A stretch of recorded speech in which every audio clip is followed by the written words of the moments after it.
Chapter 24. Take back your motherland, people. At first, I found my dialogue with Anastasia about what constitutes the motherland rather unintelligible. Footnote: motherland, the Russian term here is rodina, which also translates to native land. Rodina conveys a deep reverence to one's ancestors, responsibility for descendants, and an intimate connection to the land one's family lives on. As explained in footnote 2, book 2, chapter 27, The Anomaly, the term rodina is derived from two Russian roots connected by I, which is and a, which is rod, the name of God the Creator in the ancient Slavic tradition, also signifying origin, derivation, birth, kin, and by extension, father. And B, na, a root signifying mother, and quite possibly the same root as the na in the Latin participle natus, which is born, from which our English words native and nature are derived. Subsequently, rod, na, father and mother, took on the broader significance of one's family or kin, and by association came to refer to the particular geographical location occupied by succeeding generations of the same family. Readers should be aware that it is the native or family aspect more than the land component that is significant in understanding the term motherland, in other words, rodina, in this and subsequent chapters. At first, I found my dialogue with Anastasia about what constitutes the motherland rather unintelligible. Her arguments didn't even seem normal to me, at least initially. But later, even today, I can't help thinking of them. I distinctly recall her response to my questions about what to do to prevent war, either earthly or interplanetary, from happening to us, to eliminate bandits altogether, and bear happy and healthy children. It went this way. We need to tell everybody, Vladimir, take back your motherland, people. Take back your motherland? Are you sure you're not mistaken, Anastasia? Everyone has a motherland, or a native land. Only not everyone lives in the country that they were born. Maybe you didn't mean take back your motherland, but you need to come back to your motherland. Is that what you were trying to say? I was not mistaken, Vladimir. Most people living on this planet today have no motherland at all. What do you mean they haven't a motherland? For Russians, Russia is their motherland. And the English have England. After all, everybody was born somewhere, and so people will use the term motherland or native land to refer to the land on which they were born. Do you consider that one's motherland must be measured by somebody's arbitrarily determined border?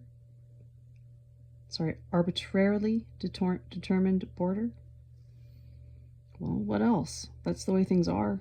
All states have borders. But if there were no borders, how could you determine your motherland then? Excuse me. By the place I was born. The town or the village, or maybe the whole earth, could then be a motherland for everyone? The whole earth could be a motherland for each one of its inhabitants, and man could be caressed by everything in the universe. But for that to happen, he would need to join together all planes of being into a single point, call it his motherland, and create with his own self a space of love therein. Then all the best things of the universe would come into contact with it firsthand, come into contact with the space of your motherland. You in yourself will feel the whole vast universe through this point, and possess power unsurpassed. They will know about this one on other worlds. Everything will serve you, as God, our Creator, wanted it. You've really got to speak in simpler terms, Anastasia. I didn't get anything about those planes of being, or how to join together their strands, or about the point I can call my motherland. Then we need to begin our discussion with what constitutes birth. Well, okay, with birth then. Only don't just say words, but use words that make sense for us on the earth today. Tell me, for example, how you picture the generation of the family, the birth and the raising of children, in today's prevailing conditions, and how all the children of man can be born happy. Can you construct a plan or draw me a picture? I can. Then tell me about it. Only not about life in the forest or in the incomprehensible science of imagery. Nobody knows anything about that, only you. I couldn't finish the sentence. My head was buzzing with not just one, but a whole lot of questions. Especially, why was I even interested in knowing what this tiger recluse would tell me about our lives? How does she happen to know not only the outward details of our lives, but many people's inner feelings too? What were the possibilities of this incomprehensible science of imagery? I couldn't stay seated. I got up and began to pace to and fro.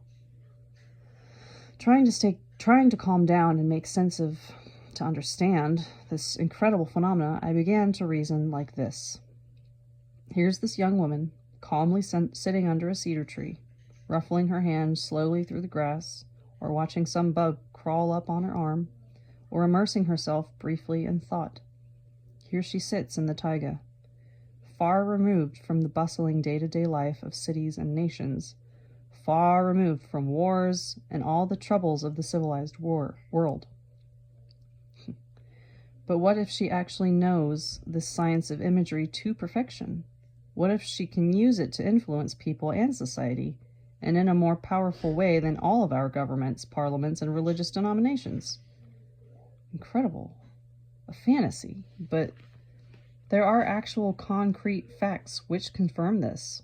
Incredible facts indeed, but they really do exist. In a very short time, she taught me to write books. She needed only 3 days to do this. She was the one pouring forth over and over again the unending stream of information. Incredible, but fact.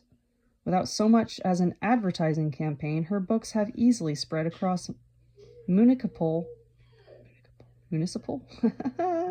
I'm bad at English and Russian. Municipal, and national boundaries. Her image is in these books. By some unknown means, this image influences people and arouses creative impulses in them. Thousands of lines of poetry and hundreds of bard songs are dedicated to her image. And this is something she has known about all along. Right there in the first book, I outlined what she said on this subject. Back then, there was nothing as yet. At the time, her words seemed like incredible nonsense, like a fantasy. But everything came about exactly as she had said. And now, even as I am writing these lines, incredible things have been happening. In 1999, the Prof Press publishing house put out a 500-page anthology of readers' letters and poems. Footnote, this readers' anthology entitled The Soul of Russia Sings in Anastasia's Ray was first released in 1999 by Prof Press in the city of Rostov-on-Don, and was subsequently republished by Delia Publishers of St. Petersburg. The anthology was published in July, considered a dead season for booksellers, but an incredible thing happened. The whole print run of 15,000 copies sold out within a single month. Another 15,000 copies have been printed, but these books instantly sold out too. Such an event may not be so spectacular for a sensationalism-ridden press.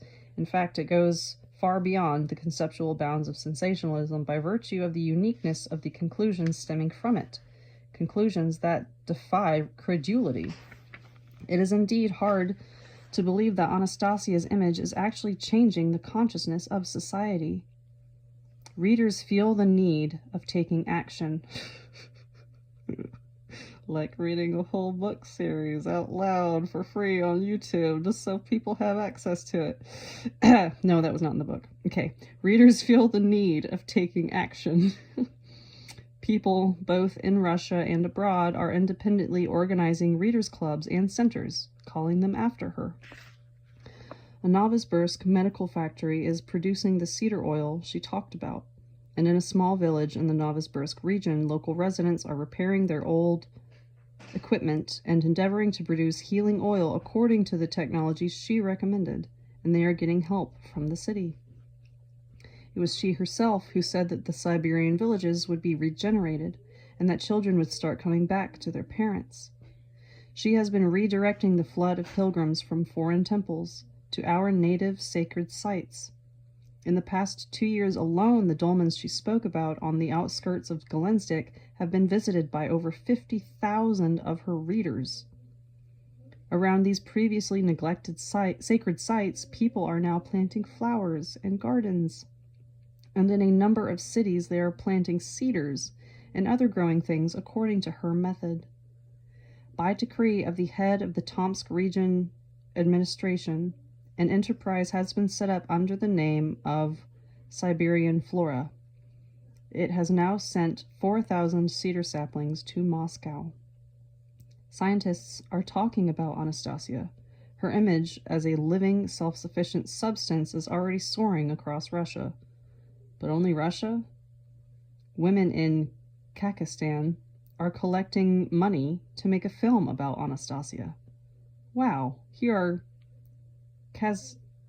Kazakh women wanting to make a film about a Siberian recluse? This image of hers is beginning to lead people somewhere. But where? By what power? Who is helping her? It is impossible. She herself possesses some kind of incredible power, hitherto unknown. But why is she staying in her glade as before, still messing about with bugs? While intellectuals are arguing whether or not she even exists at all, she is simply taking action. The result of her actions can be seen, touched, and tasted. What is the science of imagery? Back in the taiga, I found such thoughts a trifle confusing. I wanted to have them either disproved or confirmed on the spot, but she was the only one around, the only one I could ask. So I'm going to ask her. She is incapable of lying. I'm going to ask her. Tell me, Anastasia, tell me, do you have a perfect knowledge of the science of imagery? Do you possess the knowledge of those ancient priests? I was greatly excited as I awaited her reply, but a calm voice responded without the least hint of excitement. I know what my forefather taught those priests, and also what the priests did not give him the opportunity to say, and I have endeavored to find out and feel new things on my own. Now I get it, just as I thought. You are more of an expert than anyone else on the science of imagery. And you have created your own image and placed it before people. For many, you are a goddess, a messiah, a forest sprite. That is how readers write about you in their letters. You have told me I should write everything down, as though pride and self-conceit were a great sin. And I have presented myself before the public as a bumbler, while you have come out exalted over everyone, and what's more, you knew it was going to turn out this way in advance. Vladimir, I have not concealed anything from you. Anastasia rose from the ground and stood in front of me, her arms down by her sides. She looked at me straight in the eye and went on. Only my image is not yet clear to everyone, but that other image, which will be out there before the people, will also be mine. My image will resemble that of a cleaning lady who is simply dusting the cobwebs off the most important thing.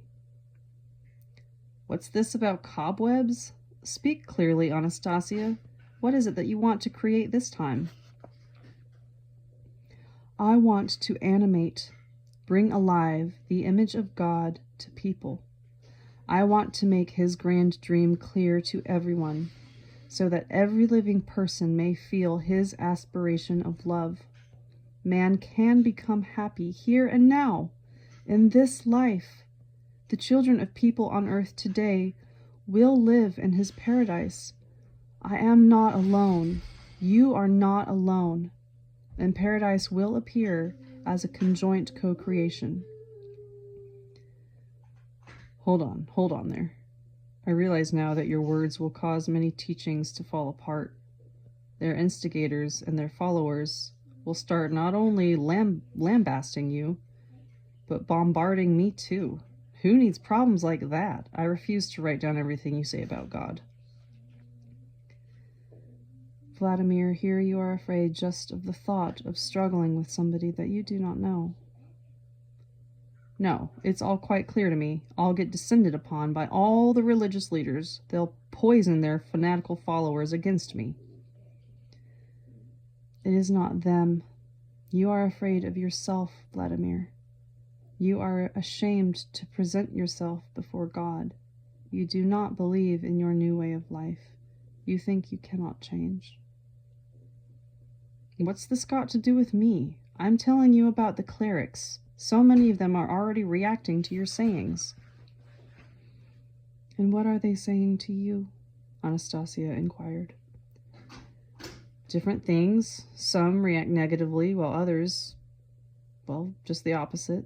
One Orthodox priest from the Ukraine came to me along with his parishioners in support of your sayings, but he's just a country priest.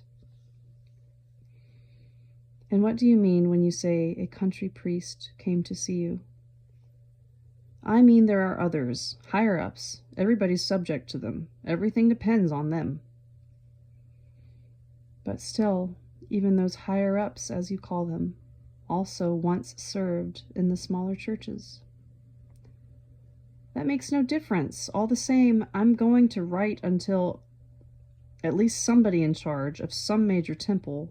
Anyway, what am I saying? You can predict everything that's going to happen ahead of time, so tell me, who will be against you? And who's going to help you? Will there be anyone, in fact, who comes to your assistance? What clerical rank could convince you to be bolder, Vladimir? Nothing less than a father superior or a bishop. Can you name any? She thought for just a split second, as though gazing into both time and space at once, and then came this incredible answer. Assistance has already come, Vladimir, from someone who has uttered new statements about God, namely Pope John Paul II. Anastasia replied. The images of Christ and Mohammed will unite their energies in space, and other images will merge together with them. There will also be an Orthodox patriarch, whose words will be revered for centuries. Footnote, patriarch, the titular head of the Russian Orthodox Church. But most importantly, there will be impulses of inspiration among all ordinary people. It may be their earthly status that is important to you, but after all, truth is more important than anything on the earth. At this point, Anastasia ceased talking and lowered her eyes as though she had been suddenly offended by something. It appeared as though a lump in her throat had welled up, but she swallowed it and sighed. And then she added, Forgive me. I fear I am not making myself clear to your heart. Things are not working out at the moment on my part, but I shall try to be clearer. Only let the people hear. About what? About what others have tried for 1,000 years to hide from them. About how it takes hardly a moment for any one of them to enter the Creator's pristine garden and there bring about splendid conjoint creations with him. I could feel a sense of agitation building inside her, and I myself, for some reason, began feeling agitated and said, Don't be concerned. Tell me, Anastasia, and perhaps I shall be able to understand and write about it. And what she went on to say, she said in an extremely concrete and simple way. It was only later, after analyzing and pondering her words, that I began to understand, and could feel some sense, a significant sense at that, in her words, "Take back your motherland, people." But back there in the forest, I asked her once more, "I see how it's all going to come about. I see that if you can so easily bring out images of life thousands of years ago, that means you must know all religious teachings and treatises, and that you will reveal them to people." "I know the teachings that called forth reverence among people." "All of them?" "Yes, all of them." "And the Vedic scriptures you can translate in their entirety?" "I can. Only why waste time on that?" "But look, don't you want mankind to know about these ancient teachings? Tell me about them, and I shall write about them in my next book." "And what then? What do you think will be the net benefit of mankind?" "What do you mean? They'll become wiser." "Vladimir, the whole nature of the dark forces' trap is that with their multitude of teachings they try to conceal the most important thing from man by presenting a portion of the truth only for the mind. In their treatises, they deliberately lead people away from the most important thing." "Then why do people call the ones that present such teachings wise men?" "Vladimir, if you will allow me, I shall tell you a parable. It is a parable that 1,000 years ago was whispered by wise men to each other in some secluded spot. For many centuries now, no one has heard this parable." "Then go ahead and tell it to me, if you think that the parable may be helpful in explaining something."